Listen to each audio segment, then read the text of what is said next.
Let's now shift focus to the state of Tamil Nadu and specifically to Chennai. This is a story that Mirror Now has been relentlessly following. Now, the National Commission for Protection of Child Rights has taken cognizance of the death of the 8-year-old boy in Chennai who was run over by his own school bus. The Child Rights Panel has written to the District Collector of Chennai and asked them to take action and also to levy penalties on the school management as per the centre's guidelines on school safety. NCPCR has also sought a compliance report and action that must be taken within 5 days. Mirror Now, remember, has been relentlessly following this particular story, asking whether, besides arresting the driver, should there be no accountability on the school. My colleague Mugilan is joining me live on the broadcast for more. Mugilan, we have received these inputs that keep coming in from Chennai. However, everything aside, has there been a word from the school management?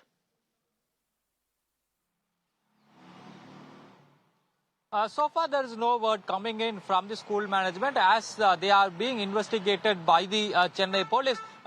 We are continuously in touch with the Chennai police officials, and they say that any action can be taken only if an inquiry gets over. So the inquiry with the police personnel are inquiry with the school principal and the correspondent is still underway. And as we have seen, that is when the incident happened, we have seen the driver and the caretaker who were there in the bus was immediately arrested by the Chennai police, and they have been sent on judicial custody. So the only once the inquiry with the school management, that is the principal and the correspondent, is over, any action can be taken. On the other hand, we have seen the school education department also have sought a report from this particular private school to asking them to explain about what happened inside the school when the incident happened. So all these things are being asked from the private school also. And meanwhile, we have seen yesterday the Chennai district educational officials also have sent a reminder and an advisory to all the it's a 3-page advisory on the existing guidelines.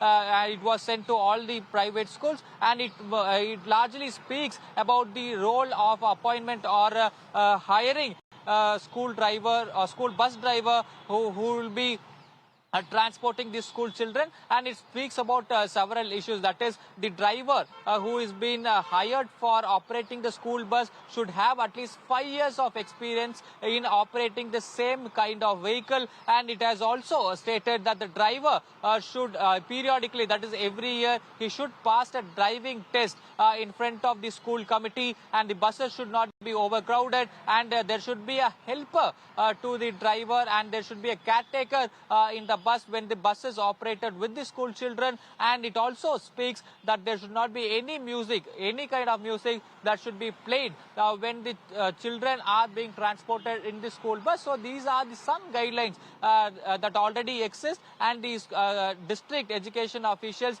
have sent a reminder asking all the private school managements to adhere to the existing guidelines.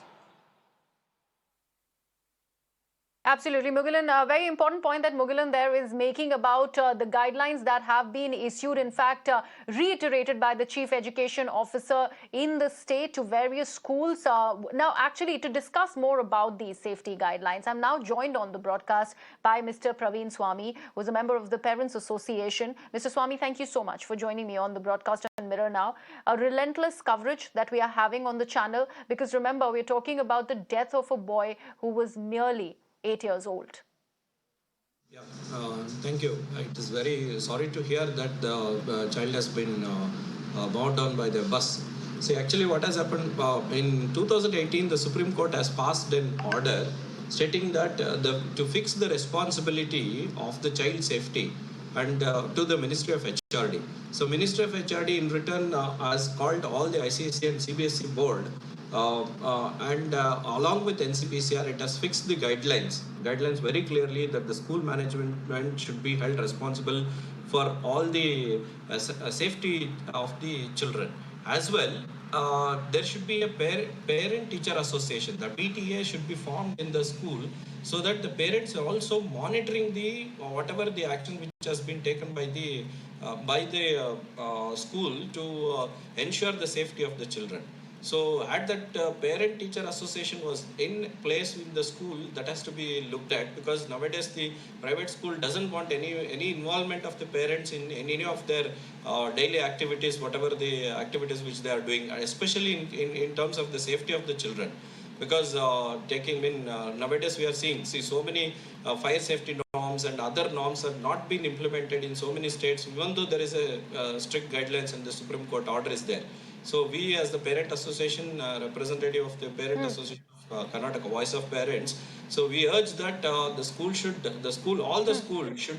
form the parent-teacher association, as well as strictly adhere to the safety standards of the children. Child is a child in any of the state, whether it is Right, in Praveen, Karnataka that's a or very, very any other important point that you have flagged right here on the broadcast. Because if you are clearly saying that private schools do not want any involvement of the parents to do with the functioning of the schools, here we are talking about children who are very, very young. I'm also joined on the broadcast by Miss Aditi Jain, who is an educationist. Aditi, I'd like you to take this. The involvement of parent-teacher association, or having an association like this in a private school. How important is that? And also, when it comes to this particular case, I'd like to highlight this one thing, that this entire incident, this entire accident was in fact informed to the parents of the child who lost his life much later, almost 10 minutes after the incident really occurred.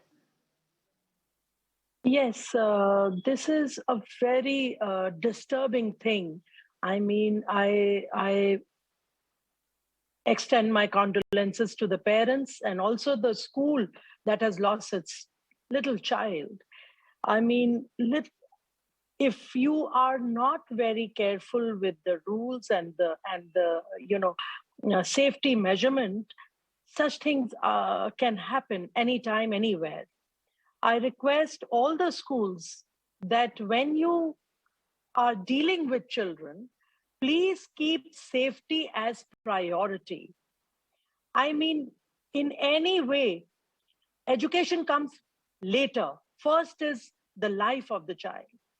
And to ensure safekeep of a child, we must ensure that the child going from the school is also being handed to the right hands, the ones who are introduced to the school, not to anyone, even if the parents request on the telephone that please, today we will not be coming.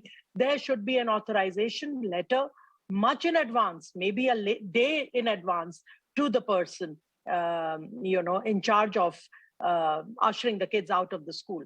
And now the bus.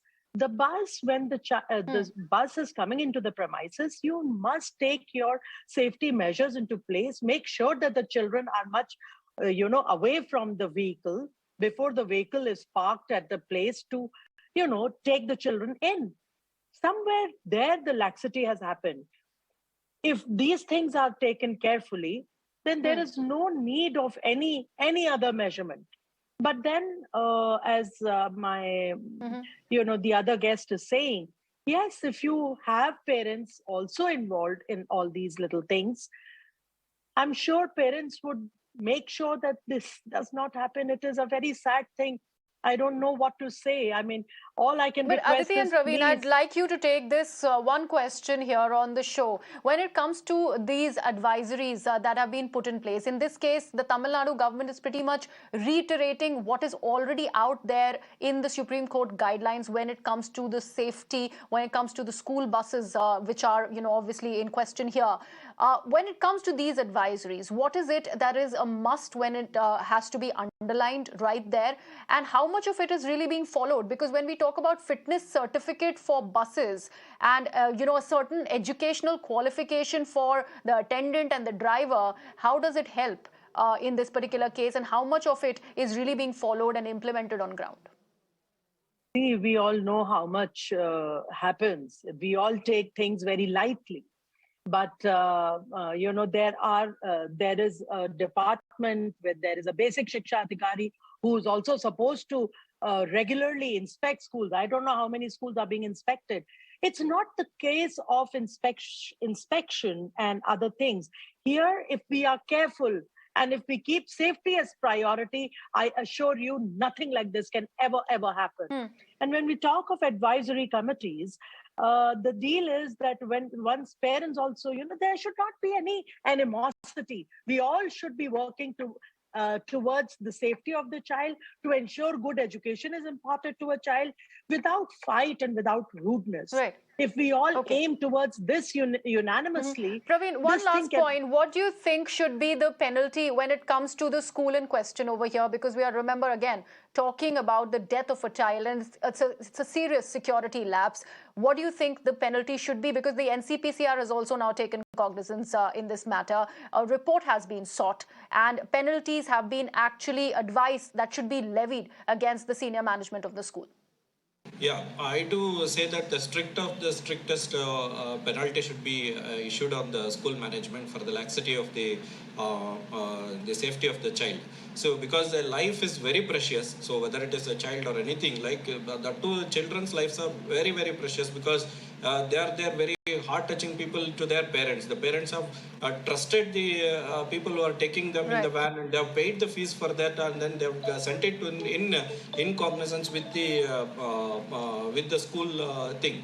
So, absolutely. And it is also, see, I again reiterate the same thing. See, the NCPCR cannot come and inspect every school, and even the BEO, block education officer, also cannot be cannot come and inspect every day. So it is the responsibility of the PTA. If the PTA is there, so one of the parent member who is there in the association can stand and regulate every day, because their children are there. So it becomes more thing of a responsibility. Absolutely, So Praveen. Very important points that both Praveen and Aditi are making over there. And remember, we're talking about responsibility and the onus that really lies on the school, because here we are talking about children who are as young as 5 to 8 years old, and a young death is very difficult to actually come to terms with. On that note, I'm slipping into a very short break on the broadcast. News and updates continue on the other side. Stay tuned.